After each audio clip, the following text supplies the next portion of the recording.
ఇక తెలంగాణలో ఎంతో ప్రసిద్ధిగాంచిన జాన్ పహాడ్ దర్గా మత సామరస్యానికి ప్రతిజ్ఞ నిలుస్తుంది. నిన్నటి నుంచి అంగరంగ వైభవంగా ప్రారంభమైన దర్గా ఉర్సు ఉత్సవాలు రేపటి వరకు కొనసాగనున్నాయి. ఉత్సవాల్లో భాగంగా ఇవాళ జరగనున్న గంధం ఊరేగింపు కార్యక్రమానికి మంత్రులు మహమూద్ అలీ, జగదీష్ రెడ్డి హాజరు కానున్నారు.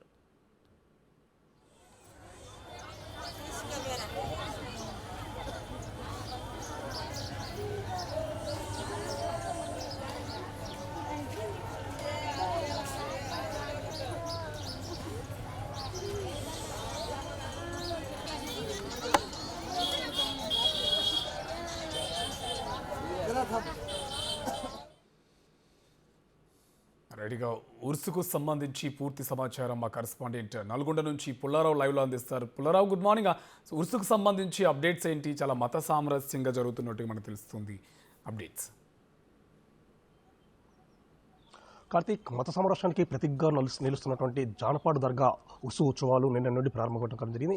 మొత్తంగా 3 రోజుల పాటు జరగనున్నటువంటి ఈ యొక్క ఉత్సవాలకు సంబంధించేసి అధికారులు కూడా అన్ని రకాలైనటువంటి ఏర్పాట్లను పూర్తి చేయడం జరిగింది. నిన్న ఉదయం సూర్యోదయం కాకముందే ఆ దర్గాలో ఉన్నటువంటి సైదుల్ బాబా సమాధులను శుభ్రపరిచి ఆ యొక్క సైదుల్ బాబా సమాధులపై ఆ పుష్పాలు, గంధము, అదేవిధంగా వస్త్రాలను ఉంచి అక్కడ ప్రత్యేక ప్రార్థన చేయడం జరిగింది. కొవ్వొత్తులతో పెద్ద సంఖ్యలో చేరుకున్నటువంటి భక్తులు కూడా కొవ్వొత్తులను వెలిగించేసి సమాధుల వద్ద ప్రత్యేక ప్రార్థనలు చేశారు. ప్రత్యేక ప్రార్థనలు కంప్లీట్ అయిపోయిన తర్వాత ఆ దర్గాకు సమీపంలో ఉన్నటువంటి పాముల పుట్ట అంటే నాగేంద్రుడి పుట్ట వద్దకు చేరుకోవడం జరిగింది. మహిళలు ఈ యొక్క నాగేంద్రుడి పుట్ట వద్దకు చేరుకొని ప్రత్యేక పూజలు చేయడం జరిగింది. వాళ్ళు పూజలు చేసిన తర్వాత వాళ్ళు మొక్కున్నటువంటి మొక్కలను కూడా ఆ యొక్క పుట్ట వద్ద చెల్లించుకున్న సందర్భం అయితే మనకు నిన్న కనబడటం జరిగింది. ఈ రోజు ఉర్సుకు సంబంధించేసి ప్రధాన ఘట్టం ఈ రోజు జరగనుంది. ఉర్సుకు సంబంధించి ఈ రోజు గంధము ఊరేగింపుగా తీసుకొచ్చేసి ఆ యొక్క సైదుల్ బాబా సమాధి మీద ఉంచుతారు. ప్రత్యేకంగా హైదరాబాద్ నుండి తీసుకొచ్చినటువంటి ఈ యొక్క గంధాన్ని దర్గాకు సమీపంలో ఉన్నటువంటి సందల్ఖానా అనే ప్రాంతంలో ఉంచడం జరిగింది. సందల్ఖానా ప్రాంతం నుండి ఊరేగింపుగా అంటే జానపాడు పురవీధుల్లో పాటు పక్కన ఉన్నటువంటి చెరువు తండ తదితర ప్రాంతాల్లో మొత్తం ఊరేగింపుగా తీసుకొచ్చేసి మధ్యాహ్నం 1 గంట వరకు ఆ యొక్క గంధాన్ని సైదుల్ బాబా సమాధిపై చేర్చడం జరిగింది. దీనికి సంబంధించి లక్షల సంఖ్యలో భక్తులు వస్తున్నారు కాబట్టి అందుకు అనుగుణంగా పోలీస్ శాఖ కూడా భద్రతా పరంగా అన్ని రకమైన చర్యలు తీసుకుందని చెప్పవచ్చు. ముఖ్యంగా డీఎస్పీ వెంకటేశ్వర రెడ్డి ఆధ్వర్యంలో దాదాపు 330 మంది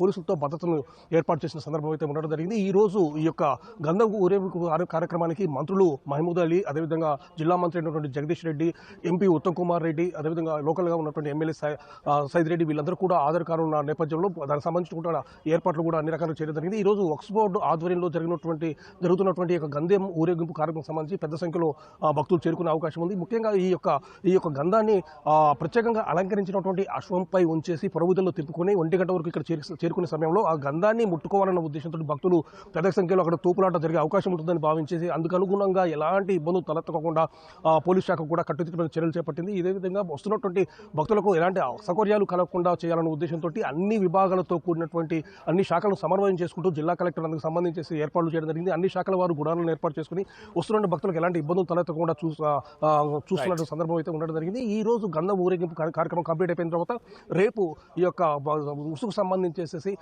ఉత్సవాలను పూర్తిగా ముగుస్తాయని చెప్పవచ్చు. మొత్తంగా దాదాపు 3 నుంచి 4 లక్షల మంది ఈ సైదుల్ బాబా దర్గాకు సంబంధించి జానపాడు ఉత్సుకు ఉత్సవాలకు ఆధార్ కార్డు నేపథ్యంలో అన్ని ఏర్పాట్లు పూర్తి చేయడంతో భక్తులు కూడా ప్రశాంతమైన వాతావరణంలో ఆ యొక్క సమాధులు దర్గాకు చేరుకొని వారి యొక్క మొక్కులు చెల్లించుకొని తిరిగి వెళ్తున్న సందర్భాలు అయితే ఇక్కడ కనబడుతున్నది. Karthik, thank you Pullarao.